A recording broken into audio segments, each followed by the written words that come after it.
Hello everyone, இன்றைக்கி நம்ம பார்க்க போகிறது வந்து கஸ்டர்ட். அது எப்படி பண்ணுறதுங்கிறத பார்க்கலாம். அதுக்கு தேவையான பொருட்கள் வந்து தேவையான அளவு சுகர், ஏதோ ஒரு ஃப்ரூட் உங்ககிட்ட இருக்க எந்த ஃப்ரூட் வேணால் எடுத்துக்கலாம். நான் வந்து ஆப்பிள் எடுத்திருக்கேன். அதுக்கப்புறம் 2 டம்ளர் பால் தனியாக எடுத்திருக்கேன். அது போக இங்கே ஒரு 25 ml பால் தனியாக எடுத்திருக்கேன். ஒரு 4 டேபிள் ஸ்பூன் கஸ்டர்ட் பவுடர் எடுத்திருக்கேன். நீங்கள் வந்து கார்ன்ஃப்ளவர் பவுடர் கூட யூஸ் பண்ணிக்கலாம். ஸோ இப்போ எப்படி பண்ணுறதுங்கிறது பார்க்கலாம்.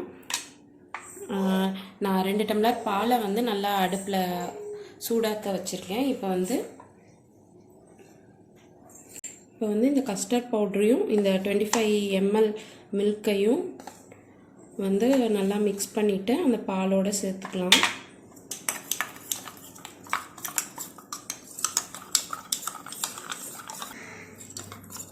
மிக்ஸ் பண்ணிக்கோங்க.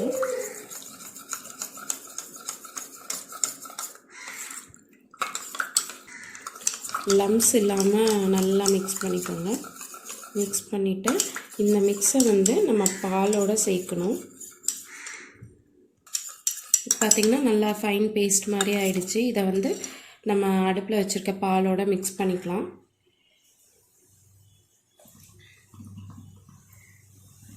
பாலோடு சேர்த்துட்டு நல்லா கிளறி விட்டுட்டே இருங்க.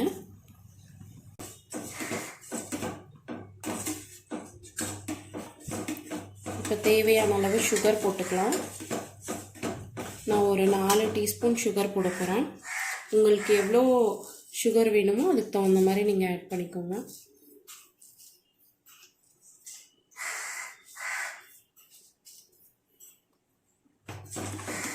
நல்லா மிக்ஸ் பண்ணிகிட்டே இருங்க.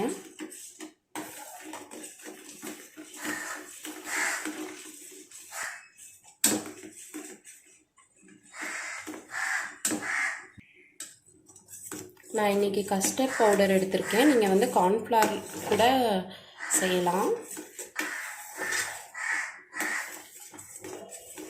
கார்ன்ஃப்ளவர் எடுத்திங்கன்னா லைட்டாக வெண்ணிலா எசன்ஸ் இல்லை என்ன எசன்ஸ் உங்கள்கிட்ட இருக்கோ அந்த ஃப்ரூட் ஃப்ளேவர் எசன்ஸை வந்து ஆட் பண்ணிக்கோங்க. ஸோ நம்ம வந்து இப்போ ஸ்டவ் ஆஃப் பண்ணிவிட்டு ஃப்ரூட்ஸ் ஆட் பண்ணிவிட்டு கொஞ்ச நேரம் செட் ஆக விடலாம். ஸோ இப்போ நம்ம ஸ்டவ் ஆஃப் பண்ணிடலாம். கெட்டி ஆகிடும் நம்ம ஆஃப் பண்ணோம்னா. ஆப்பிளை சின்ன சின்னதாக கட் பண்ணி வச்சுருக்கேன். அதே மாதிரி கேக்கும் கொஞ்சம் சின்ன சின்னதாக கட் பண்ணி வச்சுருக்கேன். ஸோ 2 டம்ளரில் நான் ஆஃப் எடுத்திருக்கேன்.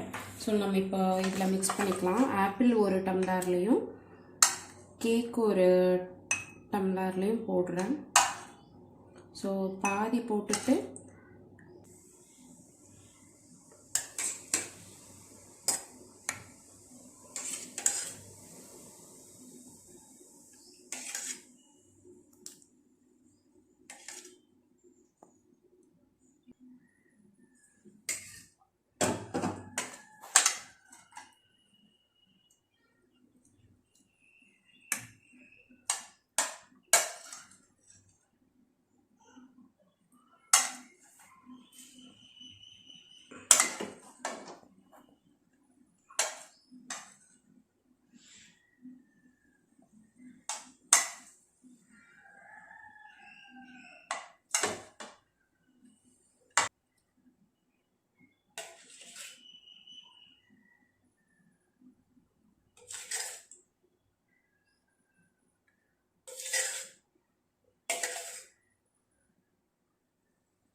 டேஸ்டியான கஸ்டர்ட் வந்து ரெடி ஆயிடுச்சு. நீங்கள் இதை வந்து ஃப்ரிட்ஜில் ஒரு 2 hours வச்சுட்டு அதுக்கப்புறம் சாப்பிட்லாம்.